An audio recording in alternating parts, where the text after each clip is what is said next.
everybody, Crystal Beaudry here with Crystal's Clean Kitchen, where we help make clean eating a lifestyle. So in today's episode, we are going to be making a granola that is packed with protein. It's completely grain-free. It's keto and paleo approved, and I will give you a vegan option as well. So if you guys are anything like me, I always have eggs for breakfast because eggs are so healthy for you, but sometimes eggs can get kind of old. So this recipe is a perfect thing to keep in your pantry to always have on hand whenever you need a healthy snack or a healthy breakfast idea. Thank you so much for watching. Do me a huge favor though and hit that like button. Here is all of the ingredients that you're going to need for your keto granola. So the base of this recipe is nuts. So we're going to be using 1 cup of almonds, 1 cup of pecans, and 1 cup of walnuts. Now, you can use any kind of nuts that you prefer. So if you don't like this mixture, you can grab some other nuts and that will work out perfectly. We're also going to be adding in some different seeds to this. So I'm going to do 1/4 of a cup of some chia seeds, 1/2 cup of some sprouted pumpkin seeds. Now that is really good for getting rid of parasites. So don't skip out on the pumpkin seeds because they're kind of amazing for your body. Then we're going to be using 1/4 of a cup of some hemp hearts and 1/2 cup of some flaxseed meal. Now flaxseed also gives you some really good omegas, which your body needs. And then we'll be using some unsweetened shredded coconut. Now if you don't prefer coconut, you can not add this and that's totally okay. I'll be doing, again, like I said, 1/2 cup of that. For our spices, I have 1 teaspoon of some cinnamon, 1/2 teaspoon of clove, 1/2 teaspoon of some ginger, and 1/2 teaspoon of some allspice. I'm also going to be using some Celtic sea salt. Now, if you don't know, Celtic sea salt has 82 essential minerals for your body that it desperately needs. And this stuff, it does not taste too salty. It tastes really, really good, actually. Now, for the liquid portion of this, we're going to be using 2 teaspoons of some vanilla. We'll be doing 1/4 of a cup of some coconut oil. And then for our sweetener, we're going to be mixing in 1/2 cup of some keto maple syrup and 6 tablespoons of some allulose. Now, you could also use a different type of sweetener if you want. That's totally fine. Sometimes when I make this, I mix together honey with pure maple syrup, and you can do that as well. If you're doing that, I would make that mixture together combined to be about 3/4 of a cup of that. All right, well, let's get started. So we are going to be pulsing our almonds first just because they're super hard and it is going to take the longest to do these. Now, you do not want to pulse it into super, super fine, small pieces. You still want some chunk to this.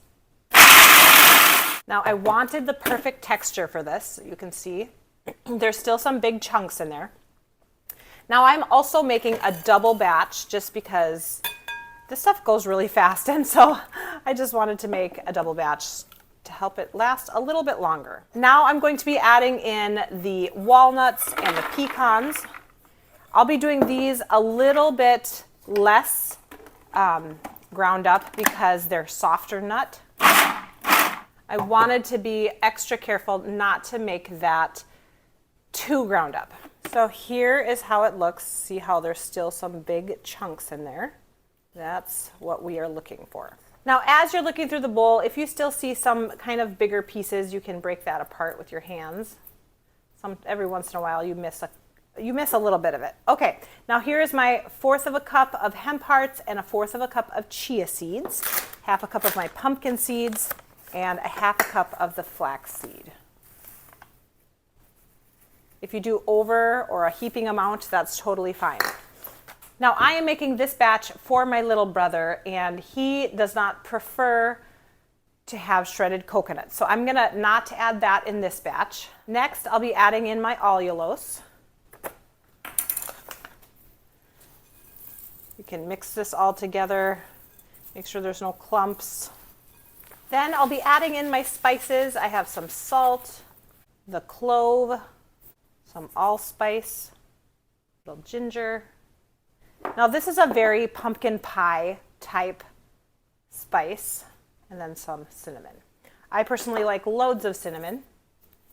Give that a mix. I'm going to be adding in my egg white. Mix this together a little bit, and then I will go prepare my wet ingredients. You can add in your sweetener. Now my brother wanted a little extra sweetness, so I'm putting some honey in his as well. Now I heated up my coconut oil on the stove. I'm going to add in my coconut oil, 1/4 cup of that. Now you want to mix it together really, really well because the bottom likes to get some of the powder still on there. Then we're going to be putting this on a parchment lined baking sheet and bake it at 275 degrees. We will be flipping it in the middle, and I will let you know at the end how long it took me to bake it. So I did a taste test right before I was finished with it, and I noticed that I put in a little too much honey when I added the honey for my brother. So I ended up doing a triple batch, and it ended up working out good. So when you're placing this on your parchment lined baking sheet, you don't want it to be crazy thick because you do want it to toast in the oven. So spread it out like this. And then I'm going to, like I said, be flipping it halfway. This is looking beautiful, and the taste test even now was amazing. It actually tasted really, really good. So I'll be putting this in the oven, 275. I will let you know at the end how long it took. Usually I do an hour for regular granola, so I'm gonna just see how much time this takes, and I will let you know. So I pulled these out of the oven, I let it completely cool down, and now I'm going to just be breaking it up into smaller pieces. So as you can see, this is holding together really nicely. It won't need that much breaking apart. I'll just kind of do it really gently here, and then I'm going to be putting this in the container that I will use to store it. All right, that's it. Now, as I said before, I let it cool down completely. I crumbled it up, and these turned out to be great size pieces. You can crumble them however small you want, or you can leave them in bigger chunks as well. I stored it in an airtight container. In fact, my little brother just came to pick up all of his tons of containers that I made him, and he loved how it tasted. So you guys, you are going to love this. Let's give it a taste test though.